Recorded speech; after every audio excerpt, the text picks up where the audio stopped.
He had always been a man who moved through the world like a ghost, a shadow among shadows. For the last 8 years, that was exactly how John K. Miller preferred it.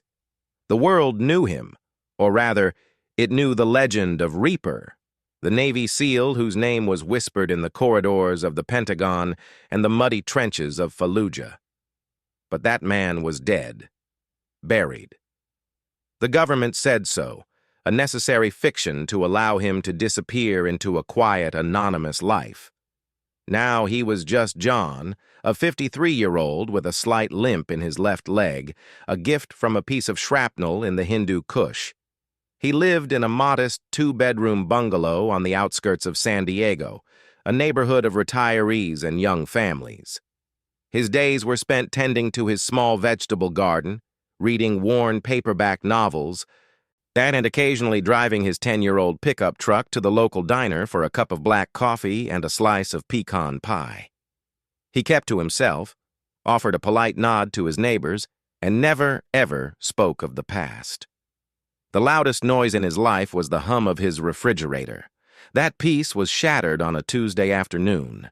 John was on his knees in the garden, his gnarled fingers gently pressing soil around a tomato plant, when a sleek black Mercedes SUV, with windows tinted so dark they looked like polished obsidian, rolled to a stop in front of his house. It was a vehicle that screamed money, a proclamation of status utterly alien to this quiet street. 2 men got out. The driver was a mountain of a man in a cheap, ill-fitting suit, his eyes hidden behind aviator sunglasses. The passenger was a different breed entirely, and he was tall, with silver-gray hair slicked back, wearing a tailored charcoal suit that probably cost more than John's truck. He carried an air of entitled authority, the kind of man used to getting his way with a snap of his fingers. This was Marcus Thorne, a real estate mogul whose name was plastered on gleaming skyscrapers across the city. They didn't knock. They stood on his small porch, and the driver began pounding on the wooden door with a heavy fist. "Open up! We know you're in there!" John slowly rose, wiping the dirt from his knees. He felt a cold, familiar stillness settle over him, the calm that descended before a mission. He walked to the door, his limp more pronounced after kneeling, and opened it a crack. "Can I help you?" he asked, his voice quiet and steady. Thorne looked him up and down with undisguised contempt, so taking in the soil-stained jeans, the faded flannel shirt, the weathered face. He saw a nobody, an obstacle. "You can help me by getting the hell out of my way," Thorne said, his voice smooth as poisoned honey. "You're living on land I need. My company has big plans for this block. We're building a mixed-use development. Condos, retail, the future. This hovel is in the way." John glanced past them at the SUV, then back at Thorne. "I've lived here for 8 years. It's not for sale." Thorne's lips curled into a thin, humorless smile. "Everything is for sale. I'm offering you a fair price. Twice what this dump is worth. You can take the money and go play in the dirt somewhere else." "The house isn't for sale," John repeated, his tone unchanged. He began to close the door. The driver's hand shot out, slamming it back open. John didn't flinch. He just looked at the man's hand on his door, then back into the driver's unseen eyes behind the sunglasses. The driver felt a sudden, primal chill. There was no fear in this old man's gaze, only a patient, terrifying assessment. "This is your one chance," Thorne said, his patience evaporating. "Take the deal, or things will get very unpleasant for you." John met his gaze. "Are you threatening me in my own home?" Thorne leaned in, his expensive cologne cloying in the air. "I'm not threatening you. I'm giving you fair warning. I'm not the only one who wants this land. I have friends in the city, people who can make your life a bureaucratic nightmare. Code enforcement, property tax reassessments. You'd be amazed what they can dig up." John said nothing. He simply closed the door in their faces, and the latch clicking softly in the stunned silence. On the porch, Thorne's face flushed a deep, angry red. "You'll regret this," he muttered to the wood grain. He gestured sharply to his driver, and they retreated to the Mercedes. That should have been the end of it. It wasn't. Thorne was a man who viewed the world as a chessboard and everyone else as pawns. He didn't like it when a pawn refused to move. That evening, he made a call. The next morning, a different vehicle pulled up. This one was a standard-issue police cruiser, but its occupant was anything but standard.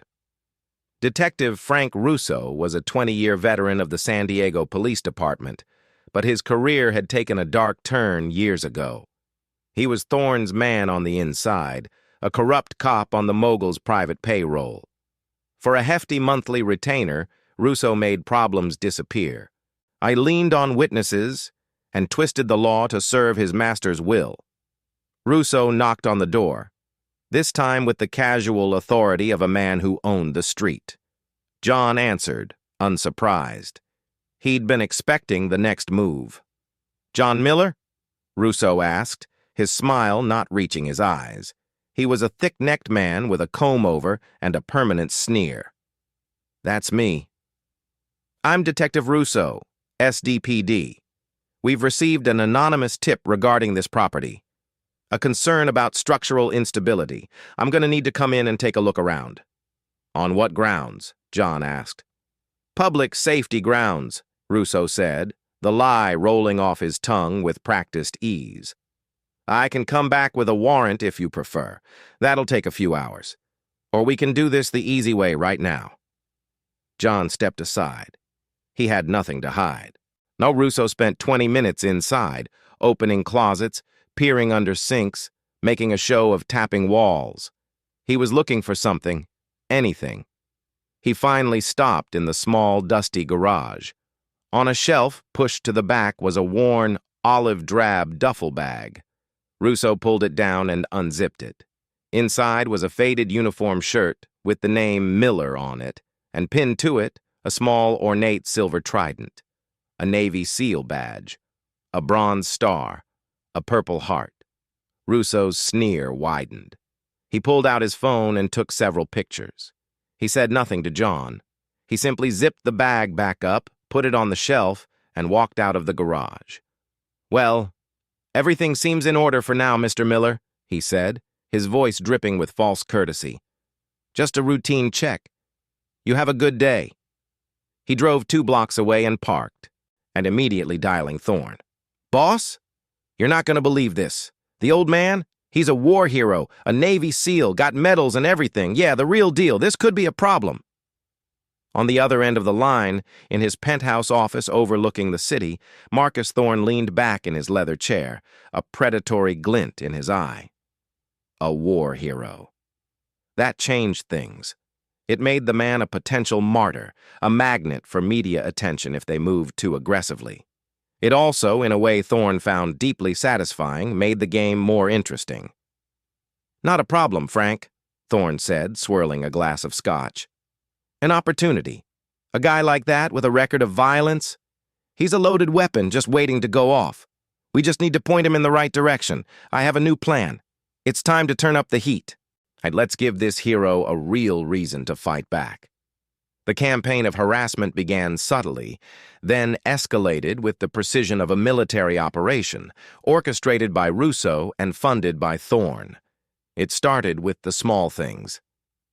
John's mail began to go missing. Bills went unpaid. A notice arrived from the city about a massive, erroneous property tax lien threatening seizure. His power was cut off for 2 days due to a billing error that no one at the utility company could explain. Then it got personal.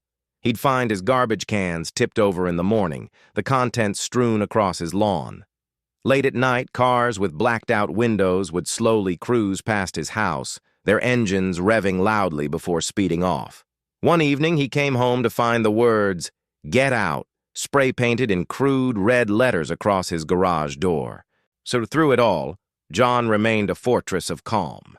He cleaned the paint, righted the cans, and paid the bills in cash at the utility office. He didn't report the vandalism. He knew it was pointless. The system they were using against him was the very one he'd have to complain to. He was being systematically isolated and terrorized, and the invisible hand behind it all was counting on him to break, to lash out, to give them the excuse they needed to have him forcibly removed or committed. The breaking point came 2 weeks later. John was at the local hardware store, buying a new lock for his gate. As he walked back to his truck in the nearly empty parking lot, he noticed a man leaning against the driver's side door. It was the same mountain of a man from Thorne's SUV, the driver. He wasn't in a suit this time, but a black t-shirt that strained across his chest. He was picking at his fingernails with a large hunting knife, the blade glinting in the California sun. John stopped about 10 feet away. The man looked up, a cruel grin spreading across his face. He didn't say a word. He just pushed off the truck and walked towards John, flipping the knife in his hand with a practiced, menacing flourish. This wasn't vandalism or a noise complaint. This was a direct, physical confrontation. Thorne was escalating, sending his personal attack dog to deliver the final message. The man was younger, easily 40 pounds heavier with muscle, and armed. To any other 53-year-old, he would have been a terrifying, insurmountable threat. But John wasn't any other 53-year-old. The man lunged, not to stab, but to intimidate, swiping the flat of the blade towards John's face. John didn't retreat. He moved. It was a fluid, almost imperceptible shift of his weight. His left hand shot up, not to block the knife hand, but to redirect it, his palm slapping the man's wrist and deflecting the arc of the swipe harmlessly past his ear. In the same instant, John's right hand, clenched into a fist, drove into the man's exposed armpit with a brutal, focused force. The man's arm went instantly numb, a lightning bolt of pain shooting from his shoulder to his fingertips. The knife clattered to the asphalt. Before the man could even process the loss of his weapon, John's left leg, the one with the limp, swept the man's feet out from under him. The giant crashed to the ground with a bone-jarring thud, the air whooshing from his lungs. John was on him in a heartbeat. One knee pinning the man's chest, his forearm pressed against his throat, cutting off his air. The fight, if it could be called that, had lasted less than 3 seconds. John leaned down, his face inches from the man's terror-stricken eyes. For the first time, the man saw what had been hiding beneath the placid exterior. He saw the Reaper. "Listen to me very carefully," John whispered, his voice devoid of anger, as cold and flat as a winter sky. "You are going to tell your boss that his little games are over. You are going to tell him that I have been very patient. But my patience is now at an end. The next person he sends to my home won't be going back to him. Do you understand?" The man, his face purple, managed a frantic, gurgling nod. John held the pressure for another second, then released him and stood up. And he picked up his bag of hardware, walked to his truck, got in, and drove away, leaving the thug gasping for air on the hot pavement. The message was delivered, but it had the opposite of the intended effect. When the driver, humiliated and shaken, reported back to Thorne, the Mogul didn't see a warning. He saw proof. Proof that the old man was dangerous, a violent former soldier who had just assaulted his employee. Proof that could be used. Russo got the call an hour later. "Frank, I have a new assignment for you. I want you to go pick up our friend Mr. Miller. My driver is going to press charges. Assault with a deadly weapon. His own knife. He'll say Miller tried to stab him and he wrestled the knife away in self-defense. It's his word against the word of a violent drifter. Bring him in." Russo grinned. "My pleasure. Boss." An hour after that, 2 squad cars, sirens wailing, pulled up in front of John's bungalow. 4 officers piled out, hands on their sidearms. Russo was with them. John opened the door, his face a mask of weary resignation. He knew this was coming. He offered no resistance as they cuffed him, his gnarled hands behind his back, and led him to the back of a cruiser. His neighbors watched from behind their curtains, a mixture of fear and pity on their faces. The quiet, polite man who grew tomatoes was being taken away in handcuffs. At the station, he was processed, fingerprinted, and placed in a holding cell. Russo came to see him, a smug look of triumph on his face. "How's it feel, hero?" He jeered through the bars. "From war, hero to common criminal, quite a fall from grace." John looked at him, his eyes calm and clear. I didn't do what he's saying I did." "It doesn't matter what you did," Russo laughed. "It matters what the report says. And the report says you attacked a man with a knife. With your record, your word is worthless. You're looking at real time, old-timer. Thorne owns this town, and now he owns you." He turned and walked away, leaving John alone in the sterile silence of the cell. For the first time in 8 years, the ghost felt a flicker of something he thought he'd left behind on the battlefield. Not fear, but a cold, hard resolve. They had pushed him. They had cornered him. They had tried to bury him in a system they controlled. They had made a terrible, fundamental mistake. They had forgotten that some men don't break. And they had forgotten that a ghost, when cornered, can become a very real and deadly storm. And from his bunk in the holding cell, John stared at the ceiling, his mind not on his predicament, but on the past. He was no longer just John, the gardener. The Reaper was waking up, and Marcus Thorne and Frank Russo had no idea what they had just unleashed. The county holding cell was a monument to human misery, a cage of beige concrete and reinforced steel. John sat on the thin plastic mattress, his back against the cold wall, his eyes half closed. He wasn't sleeping. He was remembering. The cell's harsh fluorescent lights and the distant clang of doors were just background noise to the symphony of memories playing in his head. He saw the swirling brown waters of the Orinoco River, the searing heat of the Iraqi desert, the snow-choked mountains of Afghanistan.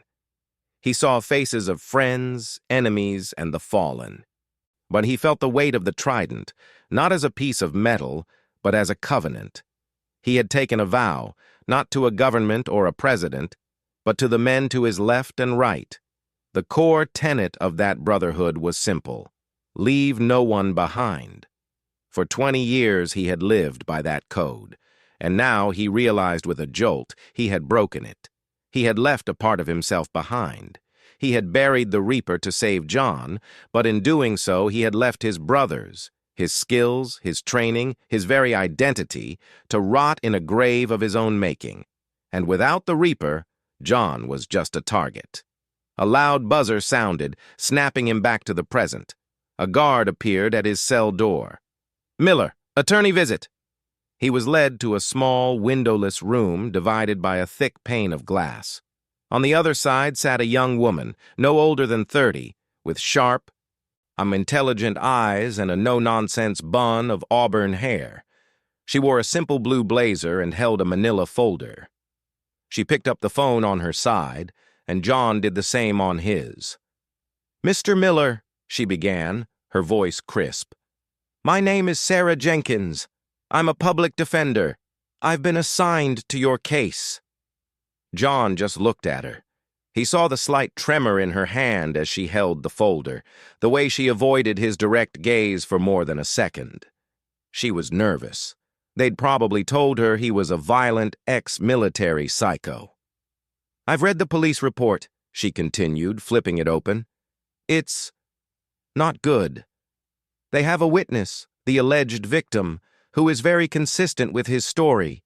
They have photos of his injuries, bruising on his throat and chest. They're charging you with assault with a deadly weapon. A strike under California's 3 strikes law. If convicted, with your, military background being presented as evidence of violence, you could be looking at 25 to life."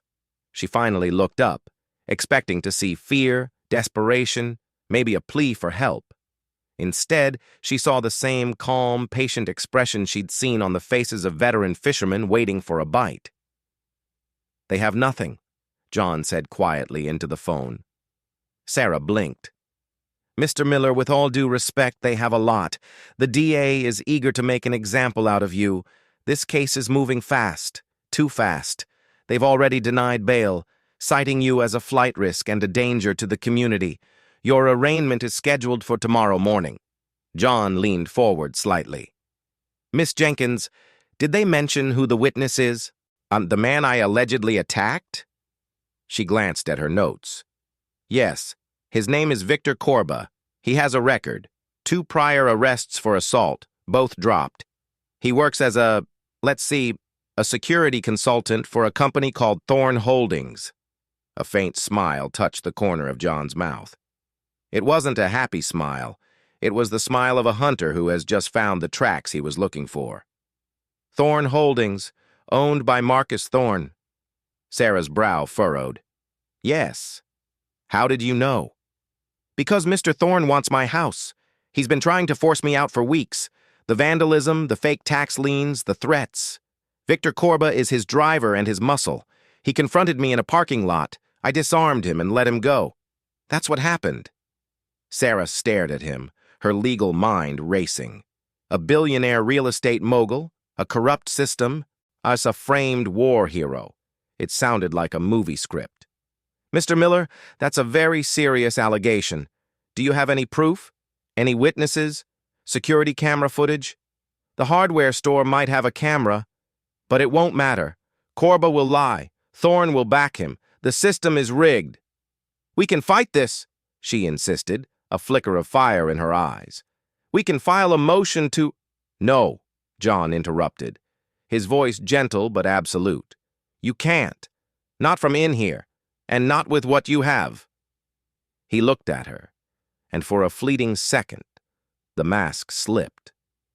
She saw it. The weight in his gaze, the profound stillness, the absolute, bone-deep certainty of a man who had looked into the abyss and wasn't afraid of the dark. It took her breath away. "Miss Jenkins," he said, "I need you to do something for me. It's not legal advice. It's just information." She nodded, mesmerized. "Okay. There's a man. His name is Captain James Hollister, retired. He lives in Virginia Beach. I need you to call him. Tell him the Reaper needs an exfil." The next morning, John was led into the courtroom in an orange jumpsuit and shackles. The room was imposing, all dark wood and solemnity. Marcus Thorn sat in the front row, dressed in another immaculate suit, a look of smug satisfaction on his face. Next to him sat Frank Russo, in plain clothes, there to witness the final act of their little drama. Victor Corba was seated on the other side of the aisle, a thick bandage visible on his wrist, playing the part of the injured victim. The judge, a stern-faced woman named Harrison, called the case. The prosecutor, a young man eager to please, laid out the state's version of events, but painting John as a violent drifter who had snapped. Sarah Jenkins stood, her voice clear but lacking the firepower to counter the DA's narrative. The judge looked at the paperwork, then at John. "Mr. Miller, how do you plead?" John looked past the judge, past the prosecutor, and fixed his gaze on Marcus Thorn. His eyes were calm, but they held a promise. Thorn felt a chill run down his spine, a flicker of doubt in his otherwise perfect plan. "Not guilty," John said, his voice echoing in the silent chamber. The judge nodded, unsurprised. "Bail is denied. Trial is set for—" The large double doors at the back of the courtroom burst open. Every head in the room swiveled. A man stood there, silhouetted against the bright light of the hallway. He was in his 60s, built like a bear, with a chest full of medals on a pristine dress blue uniform and a face that looked like it had been carved from granite. He walked into the room with the slow, deliberate gait of a man who feared nothing and no one. This was Captain James Hollister. Behind him filed 6 other men. They were of varying ages, some in uniforms, some in suits, but they all moved with the same lethal, coordinated grace. They were all large, all imposing, and they radiated an aura of such intense, focused power that the air in the courtroom seemed to grow heavy. They were the brothers John had left behind, and they had answered the call.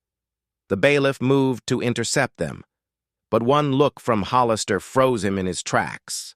The captain walked straight to the defense table and stood beside Sarah Jenkins. He looked at John, and for the first time, a flicker of emotion crossed his stony face. Not pity, but respect. "Reaper," he said, his voice a low rumble. John gave a slight nod. "Captain?" Hollister then turned to face the judge, his presence commanding the entire room. "Your Honor, permission to address the court?" Judge Harrison, a woman not easily intimidated, found herself gripping her gavel a little tighter. "And who, sir, are you?" "Captain James Hollister, United States Navy, retired. And these men behind me are also retired operators of the United States Naval Special Warfare Development Group, commonly known as SEAL Team 6. A collective gasp rippled through the courtroom. The prosecutor's confident smirk vanished. Frank Russo's face went pale. Marcus Thorne, for the first time, looked genuinely alarmed. He had counted on a broken-down old man. And he had not counted on an army. Hollister continued, his voice filling every corner of the room. "We are here as character witnesses for Petty Officer First Class John Miller. We are here to inform the court of who this man truly is, because the picture the prosecution has painted is not only incomplete, it is a deliberate and disgusting lie." He reached into his jacket and pulled out a thick folder, placing it on the defense table. "In this file is the complete, unredacted service record of John Miller. It includes 3 Bronze Stars with Valor, 2 Silver Stars, and the Navy Cross. It details 20 years of service, over a dozen combat deployments, and countless acts of heroism that will never see the light of day because they are still classified." He fixed the prosecutor with a glare that could melt steel. "This man does not assault civilians in parking lots over property disputes. This man has killed armed insurgents with his bare hands to save the lives of his teammates. This man has walked into hell and walked back out again, carrying his wounded brothers on his back. The idea that he would suddenly, at 53 years old, become a common street thug is an insult to every man and woman who has ever worn the uniform." The judge looked from Hollister to John, then to the file. "Bailiff, bring me that folder." As the judge began to read, the silence in the courtroom was absolute. John remained still, his eyes now fixed on a point on the wall. He wasn't watching Thorne or Russo. He didn't need to. He knew what was coming. The game had just changed, and the hunters had just become the hunted. So Judge Harrison's face underwent a transformation as she read. The stern, detached expression melted away, replaced by something akin to awe. She looked up at John, then at the file, then back at the cowering figures of Thorne and Russo. When she spoke, her voice was thick with restrained fury. "Bail is set at $0. Mr. Miller, you are released on your own recognizance, effective immediately. Furthermore, I am ordering a full and immediate investigation into the conduct of Detective Frank Russo and the circumstances surrounding Mr. Miller's arrest. This court does not take kindly to being used as a tool for personal vendettas." She slammed her gavel down. "Court is adjourned." The shackles were removed from John's wrists. As he rubbed the raw skin, Victor Corba tried to slink out of his row, but one of the SEALs, a mountain of a man with a shaved head, casually blocked his path. He leaned down and whispered something in Corba's ear. Corba's face went white, and he nodded vigorously, shrinking back into his seat. Frank Russo was already being approached by 2 serious-looking men in suits from the district attorney's office. His face was a mask of panic. He looked towards Thorne for help, but Thorne was already moving, trying to discreetly escape through a side door. He didn't make it. Captain Hollister, moving with surprising speed for a man his size, intercepted him. "Mr. Thorne," Hollister said, his voice pleasant but laced with steel. "Leaving so soon? I believe we have a lot to discuss. You see, my brothers and I take a very dim view of anyone who preys on our own. We have a long memory, and we have a lot of free time now that we're retired." Thorne, The mighty Mogul who owned half the city looked utterly small and pathetic in that moment. He stammered, unable to form a coherent sentence. Sarah Jenkins stood by the defense table, her world completely upended. She looked at the quiet, unassuming man she had been assigned to defend. He was surrounded now by legends, his brothers. He was no longer just John. He was the Reaper, and he was home. John walked over to her. For the first time, a genuine, warm smile touched his weathered face. "Thank you, Miss Jenkins, for making the call." Sarah could only nod, her voice lost. He then turned to Hollister. The two men, brothers in arms, looked at each other.